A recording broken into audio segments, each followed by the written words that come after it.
Good evening, everybody. Welcome back to Elevating the Sparks, exploring the spiritual world of Chassidus. It's nice to be back. It's been a while, bit of a hiatus.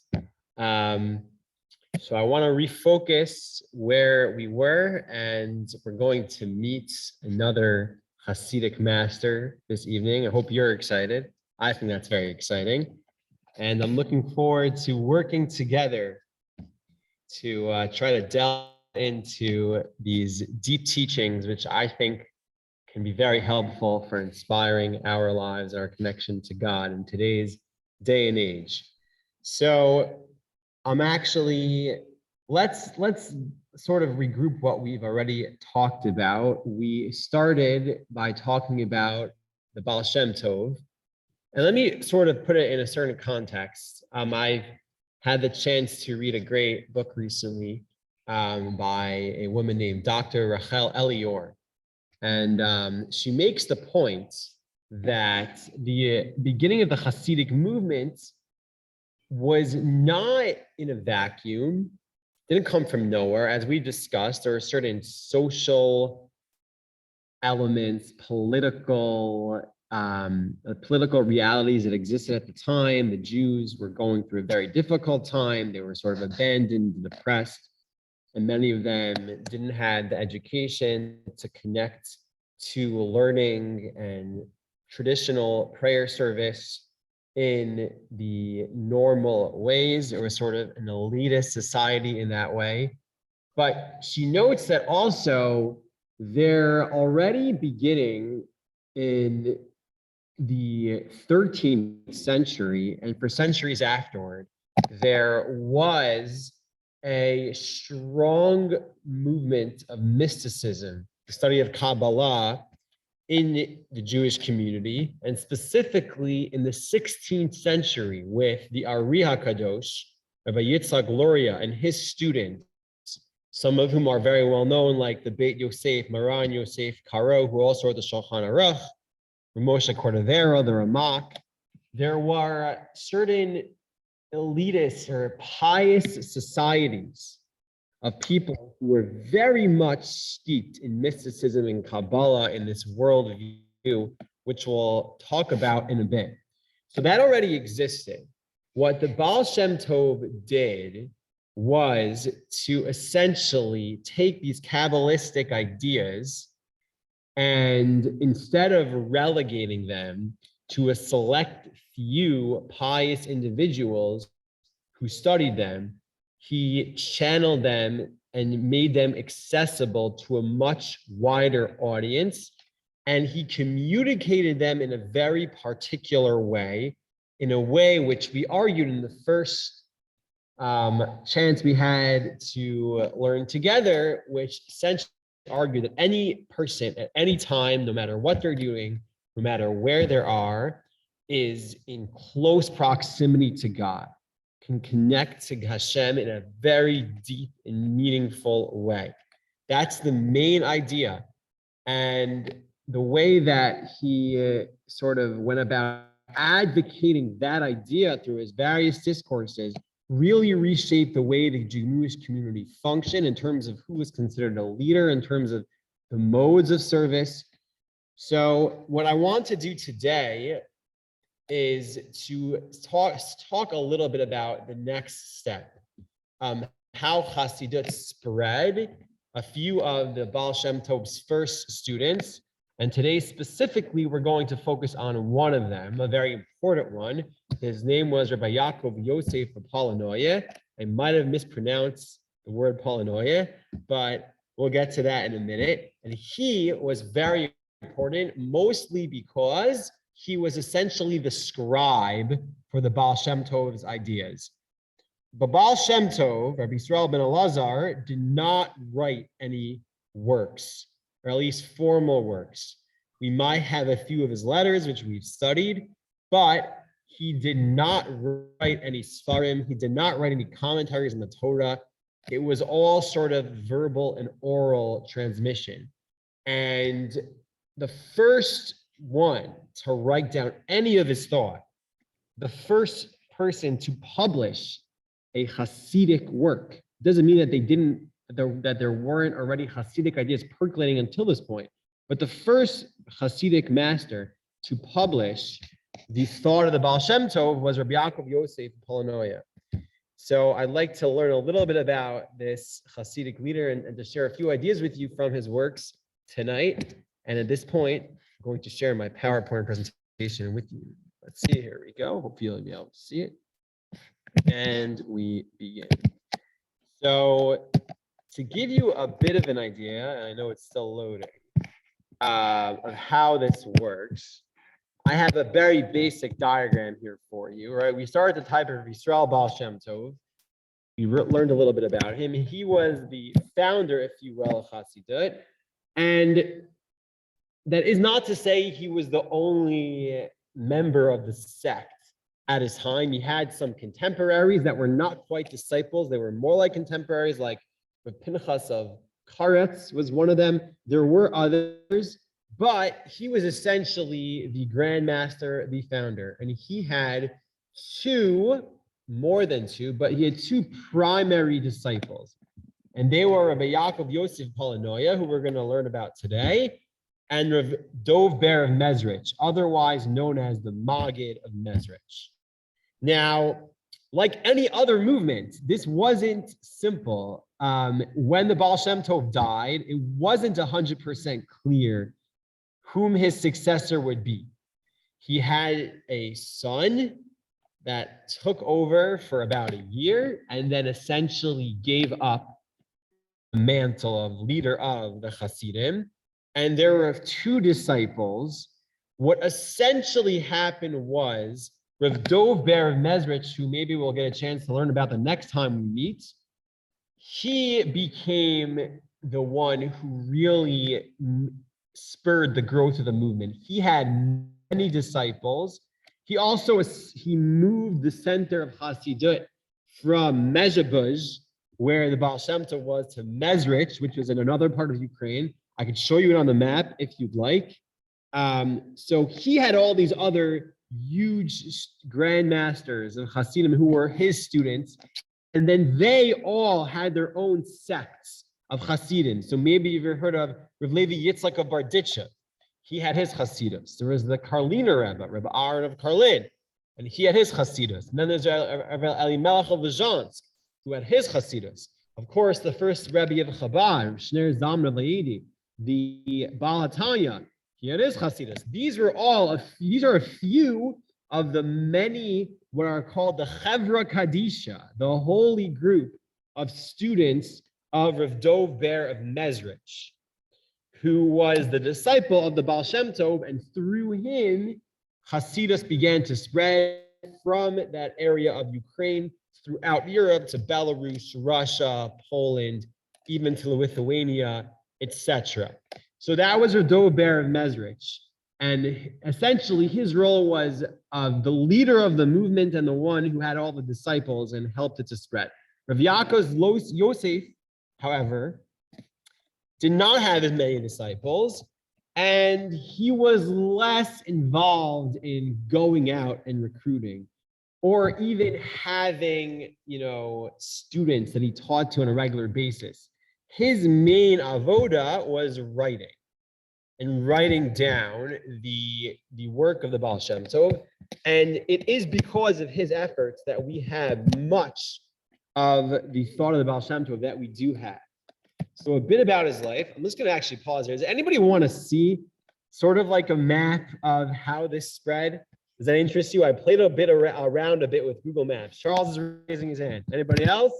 They want to nix that? Okay, so what I'm going to do now, I'm going to stop my share of the PowerPoint presentation. This isn't anything, scholarly, but let me share my screen with you again. Here, 1 second. And yeah, here it is. So this is a little bit of a map. This is just Google Maps and me playing around a little bit, but that didn't work the way I wanted. If we zoom in here, so if you can see this, where the cursor is right now is, I guess, based on current spelling, Mezrich, and this is Mezhebuzh. Mezhebuzh was where the Baal Shem Tov That was where he operated. Mezrich was the Maggid of Mezrich, his student, Radover of Mezrich. That's another part of Ukraine.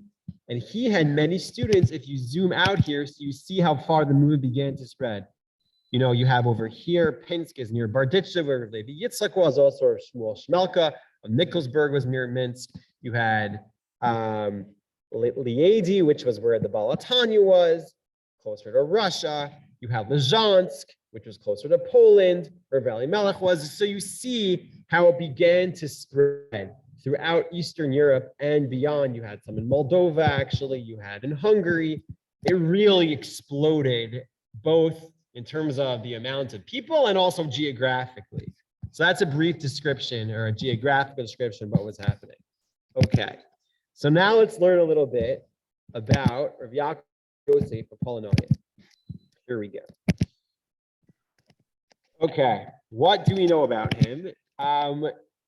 From what I understand, we don't know too much about his early life, but it is worth noting the following. He was from a rabbinic family, and before he became a disciple of Baal Shem Tov, he was already a rabbi and already very much steeped in mysticism. And I actually want to take a minute here to sort of dispel a certain notion that I've heard. I'm wondering if you've heard this. Let me know if you have. That there is a notion out there that the Hasidic masters were not traditional Torah scholars. Right? You have this notion out there that they were sort of into mysticism. They were like medicine men. They knew how to give you a good drasha, but maybe they didn't know, Gemara. They didn't know poskim or halacha. They couldn't poskim a shaila for you. And for the vast majority of the Hasidic Rebbes, that's totally not true. It couldn't be farther from the truth. And Rabbi Yaakov Yosef of Polononoye is a classic example. Again, the primary disciple of the Baal Shem Tov in terms of writing his Torah. His work is really hard to read because he just quotes from everything. He's quoting obviously psukim, but midrashim and gemaras and the Chobos Halavavos and Jewish thought and the Rambam and the Mefarshim on the Rambam, and he's quoting from everywhere all the time. And it's hard to know exactly where he's going. So the point is, he was from a rabbinic family. He was already a rabbi before he became a student of the Baal Shem Tov, and he was already a mystic. And the sort of mysticism, Kabbalah, I guess you could say proto-Chassidus, that was practiced from the Ariya Kadosh was that of an ascetic lifestyle. The Ariya Kadosh advocated for complete spirituality, and we'll get to some of the concepts later, but the way to do that was essentially to abstain from the physical world, to finding God in everything meant abstaining. It meant sort of being apart from people. It meant not really being part of the community. And as a rabbi, it's not always the way to go. People don't like to be withdrawn from when they're paying your salary. I don't plan on becoming a hermit at any point, in case any of you were worried.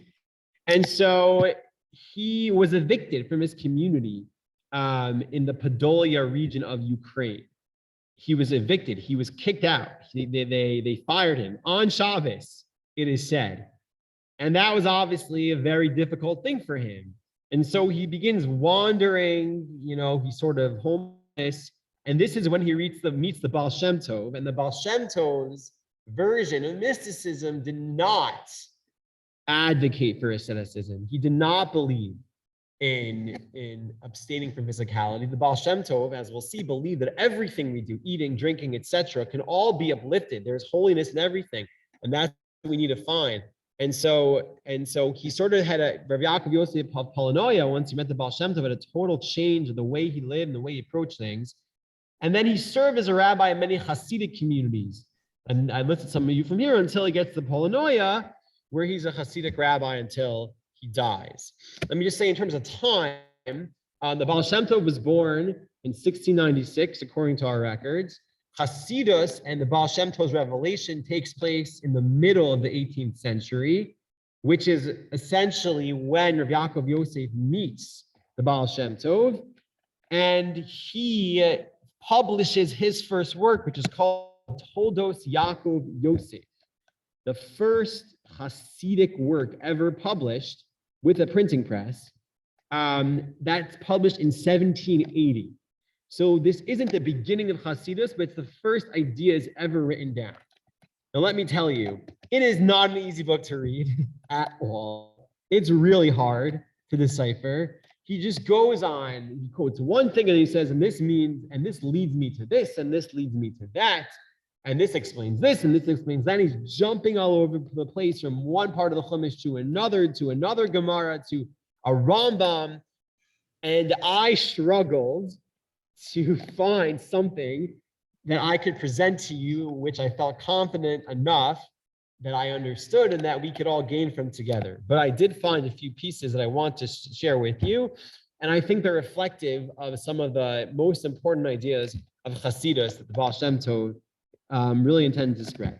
So I want to start, before we get into this text, this is from the Tolos Yaakov Yosef on Naso. I want to take a step back and really delve into territory that I'm not quite qualified to discuss, but I think it's important to have a very basic understanding of. And that is the name of this series. The name of this series is Elevating the Sparks. Elevating the Sparks. Anybody have any idea what that might be referring to? Elevating the sparks? Which sparks? Why do they need to be elevated?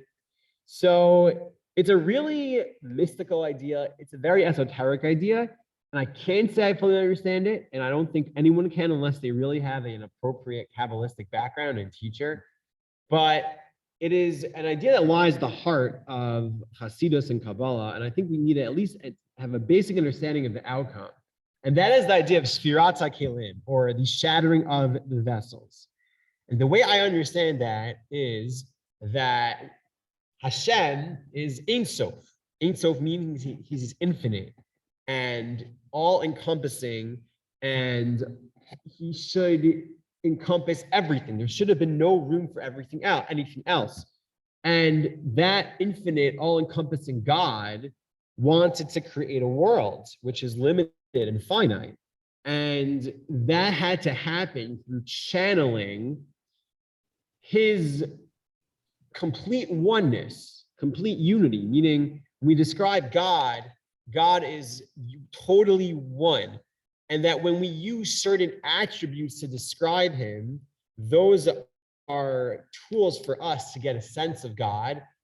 But in his essence, God is totally one. And the way that creation works is that the attributes of God, if you can sort of imagine like this oneness at the top, sort of channeled downward slowly through various intermediate worlds, which end up creating this finite world, the lowest world, right? That there are these upper worlds of spirituality separating as an interface between God and the world. And Sfiras HaKelim means that somehow in that process, these spiritual attributes of God, these forces that which are all infinite, but had to interact in some way, could not be contained. They could not be contained. And the process of creation, this is the Arizal's take on the idea. Chazal mentioned that before the world was created, God destroyed many other worlds. What that means for the Arizal is that there was this explosion, as it were, of divinity. That the mitos, the attributes of God, the spheros, these emanations, because they were all encompassing, didn't mix together well. And the utensils, quote unquote, that contained them broke. And therefore, here's the gist of it. There's sparks of divinity that were scattered throughout the world. What exactly that means, I can't really tell you. But what it means on a simple level is, on a basic level, is that the creation of the world meant that in a certain sense, God's unity, God's oneness was impacted and it was scattered. And so one of the goals of the Arizal and his followers is to elevate the sparks, to be Malav and Itzotzos, to find these sparks of divinity scattered throughout creation and to reunite them with God. And so And as I mentioned, Dr. Rachel Elior explains in her book, I don't remember the title offhand, but if you're interested, I could send it to you. It's a dense book. It's not light reading, I'll warn you. That is an incredibly radical idea for the following reason. It turns our relationship with God almost upside down, right? Rather than God being the Redeemer and the Jews being in exile, which is also obviously true, but that physical or political reality of exile is reflective of a deeper spiritual reality in exile, whereby there are these divine sparks, that the divine presence is in a sense in exile. It has been disunified, as it were, and we are the redeemers of the divine presence when we do mitzvot, and we'll see in just a moment, anything with the right intentions, we can reunite elements of this divinity with the divine presence, and quote unquote redeem, cause a redemption or unification of the Shekhinah. So that's a lot to sort of swallow, but here's the gist of it, what I want to focus on. That why is it an important idea? Okay, it sounds very heebie-jeebie, Rabbi. What's the point of that? Well, why are you telling me that? And you don't even understand it anyway, right? Like, who are you kidding? The point is that if you are a non-well-educated, simple Jew who's poor and can barely make a living and doesn't have that much time to learn, you have a very important mission all of a sudden, as the Baal Shem Tov would say it. You can do something incredible. With every mitzvah you can do, you can elevate the sparks. You can reunite an element of God's Shekhinah. And maybe you're familiar with the notion of reuniting Kutcha Brechu Shchinte. You can, quote unquote, kivayachol, redeem God, in a sense, because God's divinity is literally everywhere, everywhere. It's in everything. If you approach any object or any activity in the right way, you can unlock the divine sparks in that activity and send them back to God, which causes this unification and brings down the divine influence into the world and brings the world one step closer to redemption. Because the ultimate redemption takes place not just when we return to the land of Israel, but also when God's unity is totally complete. And that's what the Rabbi Yaakov Yosef says here. He says, you can read it in front of you. The whole world is filled with his glory. There is no small or great thing separate from him. He is the being behind all existence. He is present in all things that exist. He's everywhere in everything at all times. God is there. He's immanent.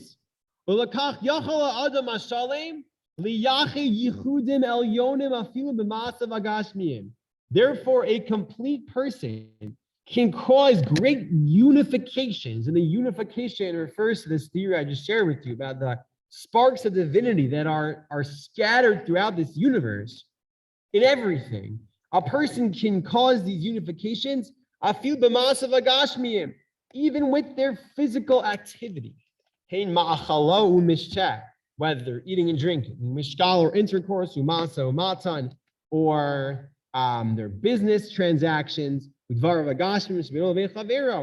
their physical matters that take place between them and their fellow. This is what it means to say, you shall know him in all of your ways.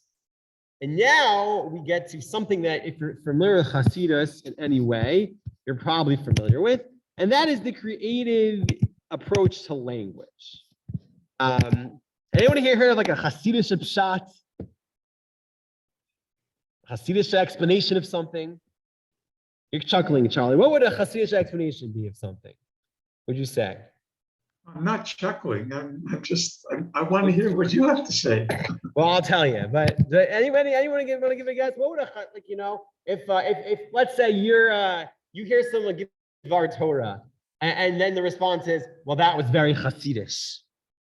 What does that mean? Usually. Means it's not literal. It's taking a lot of liberties with interpretations. There you go. Fine. Yeah, it's asserting spiritualization of language.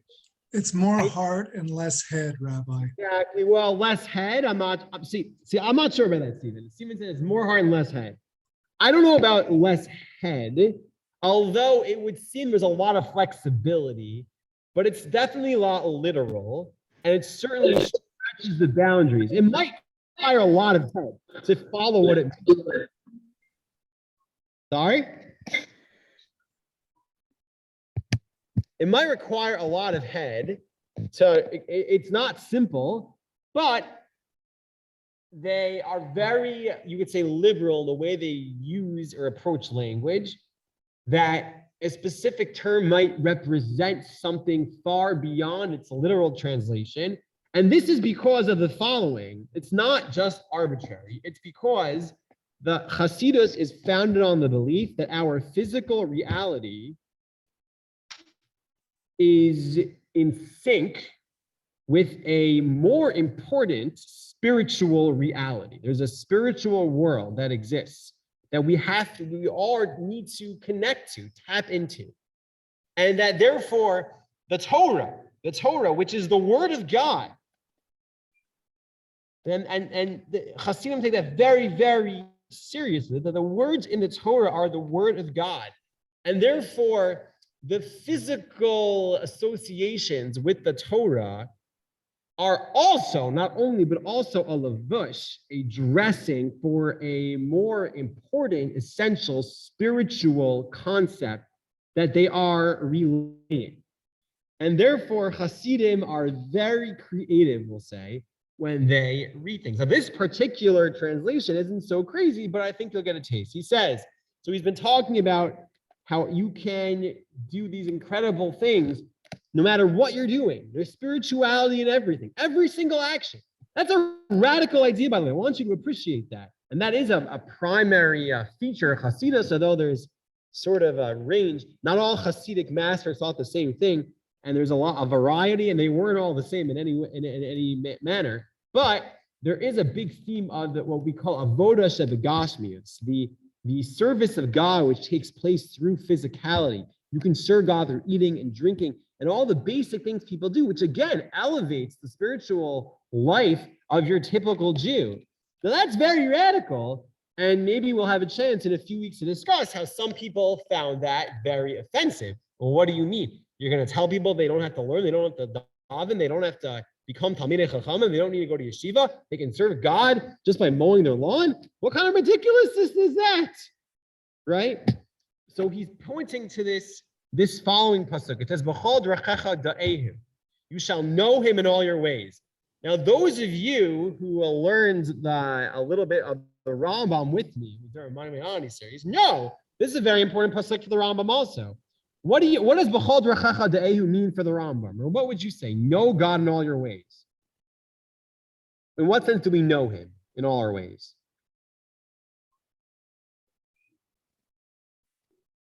Probably heard this one before. What does know God in all your ways mean? What do we have to do? That when you conduct your life, like think about God, the connection to God, and how that God, you're really that it's about God and your connection to God. Beautiful. And how you're sort of elevating things. Beautiful. Elevating. Okay, we got in the language of elevating. That's good. But on a simple level, it means do things l'shem Shomayim. It means the Rambam says all your actions should be directed toward knowledge of God.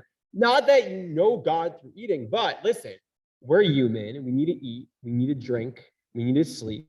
And if you do those things with the right intentions, then everything becomes a mitzvah. And this isn't so far from that, but this is a far more radical idea because the Ehu there means know him in the sense that keep him in mind, or it should be geared toward helping you know him. But that's not how the Toldos Yaakov Yosef explains this. He says, Kimo, the Ehu, by Yeda Adam and Chava. Adam had known Chava. To Yichud V'ziva. Know means there, in that context, Adam had known Chava. It means he had been intimate with Chava. He had connected to Chava in an intimate way, which means to say you should connect to God, bind yourself to God, cleave to God in an intimate way with everything that you do. Literally cause yourself to unite with him, to cleave to him. And that's the Yehudim idea, to cause this unification. And if that's the case with physical matters, certainly it's the case with prayer. Again, he's quoting brachos. You see, he knew it all. The Gemara brachos says, davening are matters that stand the height of the world. What do you mean they stand at the height of the world? That prayer stands at the height of the world. That means there are many levels to tefillah. Wherever a person is, at their level, he can unify the upper midos, attributes, God's divine attributes. And I don't fully understand this. I'm going to confess to you, but the idea of that with doing mitzvahs, you have in mind to unite all of God's attributes of chesed and rachamim, mercy and kindness, and strength, etc. That those express themselves as separate, but really they're one. And you want to unify everything.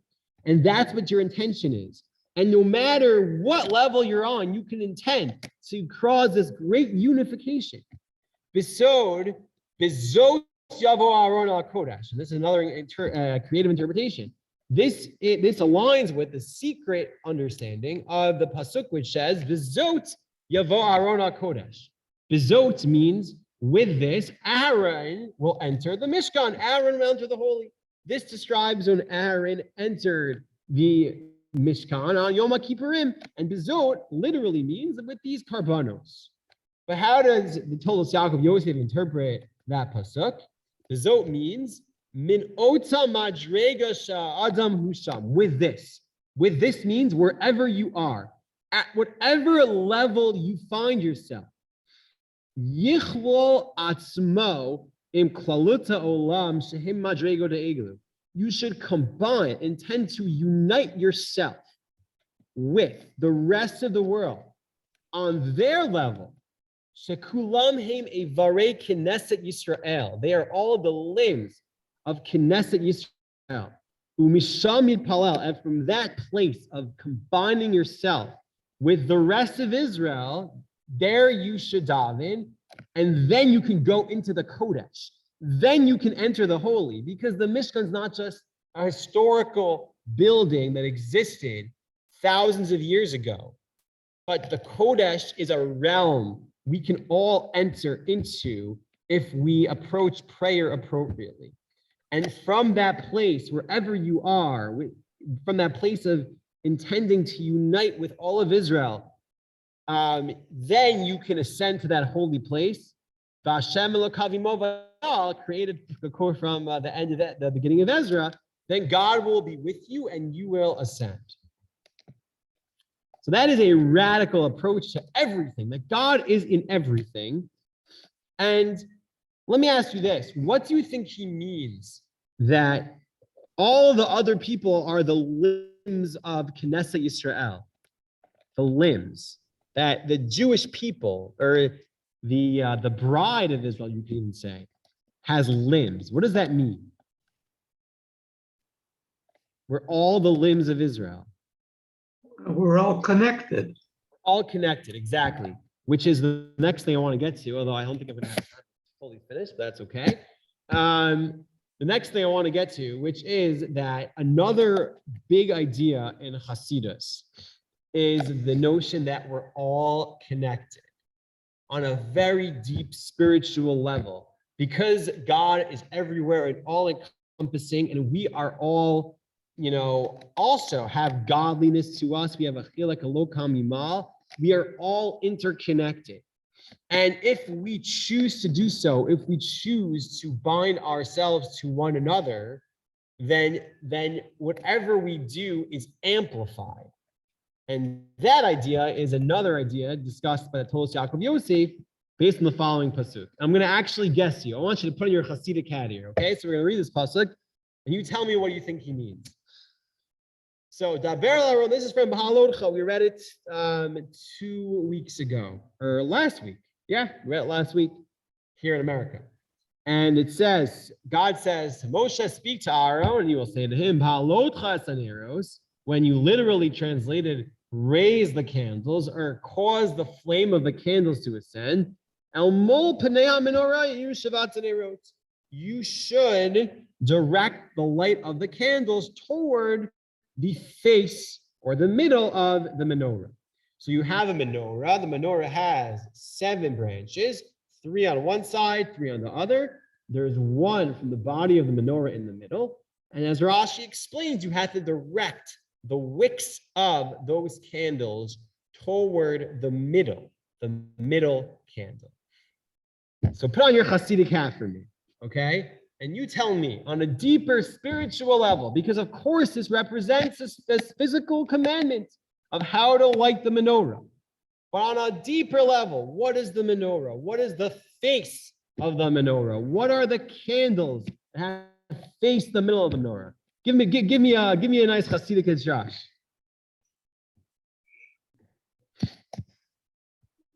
This is gonna be brave.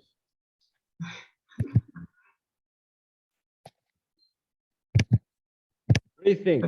That's elevating the sparks. Okay. Going to one point. What do the branches of the menorah represent, or who do they represent? Give me a guess. Who do they represent? The people of Israel. There you go. Wasn't so difficult, right? So here we go. It's actually, what's beautiful about this, the Tolos Yaakov Yosef is going to say, this represents a number of different ideas, which are all actually connected. So here he goes. Another really important, excuse me, and you see I have in the heading to the slide, interconnecting this and the power of the tzaddik. Another, again, controversial but really important idea in Chassidus is the power of the tzaddik. Now, that meant on a social level, a total realignment of who was a leader and who was a tzaddik, and you had new leaders with new followings, but it also totally, amplified how important it was for the tzaddik. The tzaddik is like a conduit of spiritual energy. And there is sort of a hierarchy that they're what he often calls is Anshe Tsura, I guess people of the soul versus, the Anshe Homer, people of physicality, whereby there's the tzaddik who is this conduit of spiritual energy who through his piety and contemplation and learning and davening and connection with God is totally connected with God.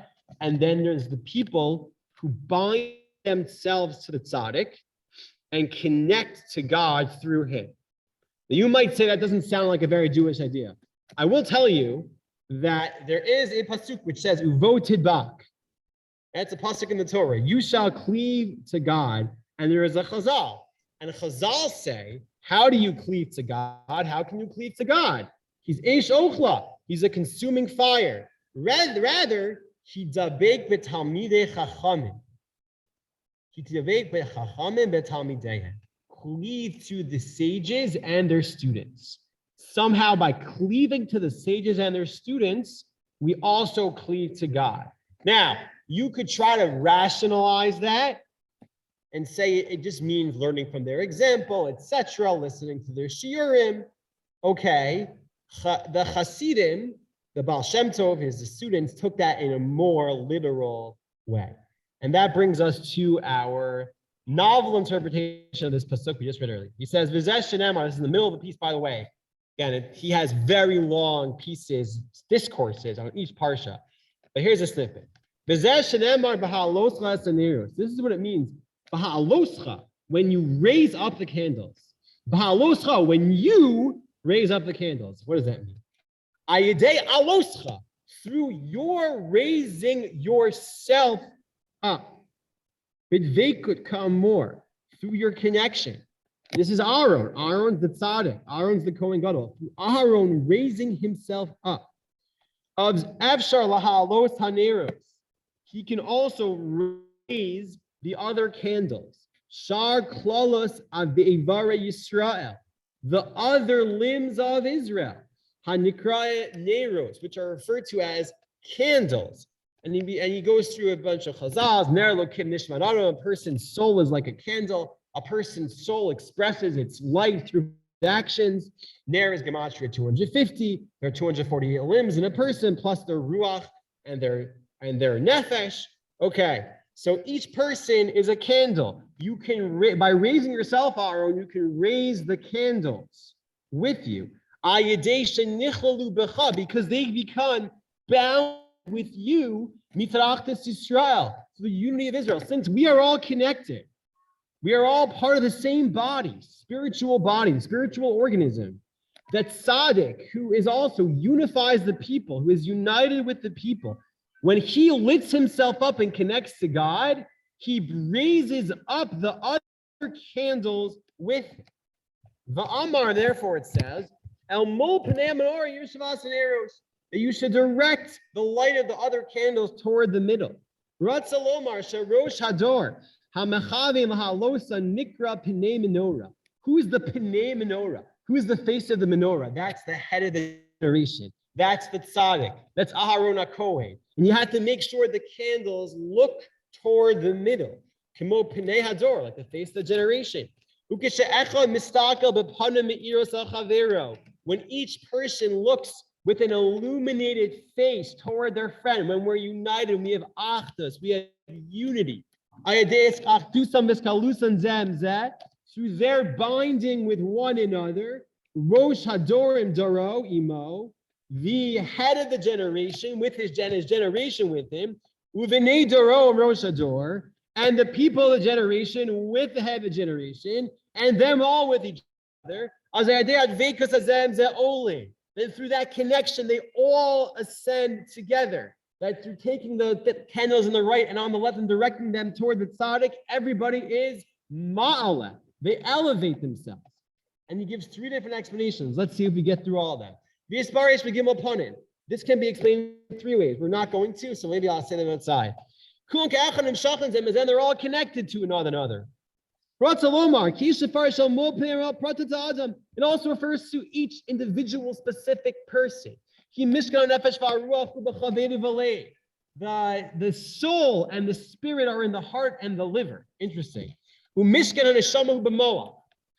the neshama, there's a nefesh, a ruach, and a neshama, three different parts to a person's soul. And the neshama, which is the highest part, is rest in a person's brain. If a person perfects their actions, then they extend the soul to really dwell in the brain.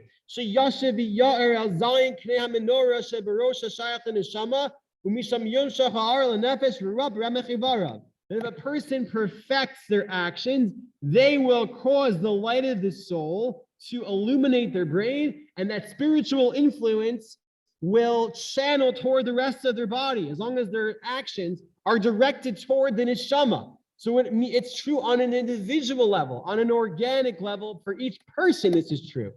And it's true with the generation. I don't even read the whole thing, and it's essentially, it's the same idea, that the tzaddik and the Rosh Hador is in the middle, and all the people of the generation direct themselves toward the middle, and then they're all united and raised through their unity. And finally, he says, Va'od Perish Gimel, Dara Klalas Olamos Lamala Lamata.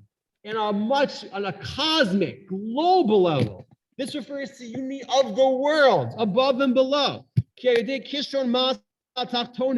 Through a person's perfection, all of our perfection, of our actions in this lower world. Mosifan ha'ara ba'olamos elyonim. We increase the illumination in the upper worlds. Beso tenu oz lelukim.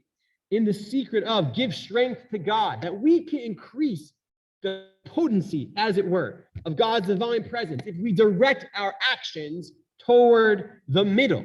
Shehi pnei menorah, because it's the Shechina, that's the face of the menorah.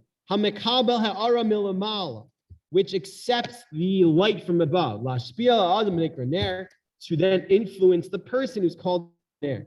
And this is all connected. So the idea that the primary idea of or one of them, of Rabbi Yaakov Yosef of Polononoye is sharing here is that the interconnectivity of everything. There's a spiritual reality and divinity that in everything, in every aspect of creation and every action that you do, and it binds all of us. And if we are unified and we direct our actions toward that center, be it our neshama, be it the head, the tzaddik in every generation, be it towards God's Shechina itself, then we are uniting all the worlds. We're elevating the sparks of divinity throughout creation, and we are bringing about not just a redemption of ourselves, but a redemption of the world, and in a sense, a redemption of divine presence itself.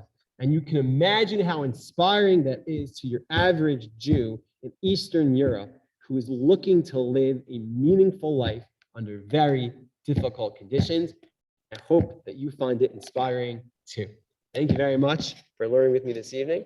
And I'm looking forward to learning with you next Monday evening as well, please God. Well, everybody. Thank you.